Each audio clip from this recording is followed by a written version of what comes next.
3 de kilograme. În schimb, pentru că am și slăbit, acum în ultima perioadă am răcit și am slăbit un pic mai mult decât trebuia, mușchiul a rămas și mai proeminent cumva aici, biluța asta la biceps. Eu am bicepsul mare pentru că am făcut un sport care necesita forța în mâini, stăteam foarte mult în mâini, mă bazam în ele și în special în dreapta, era mâna mea de bază. Și acum pentru că am slăbit și pentru că mai lucrez, mai fac, mai machez, mai încerc, mai nu știu ce, s-a mai definit și whatever e un pic mai mare decât ar trebui în proporțional vorbind cu mine, gen. Face biceps cu mine, ca să înțelegeți.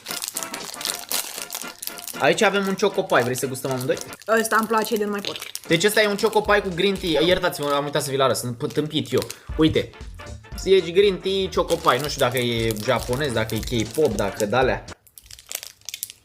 Deci ăsta este fix ce beau eu. Știți sucurile cu aloe vera, doar că cu arome? Da, e fix de la cu aloe. Da, doar că ăsta este cu struguri. E bun.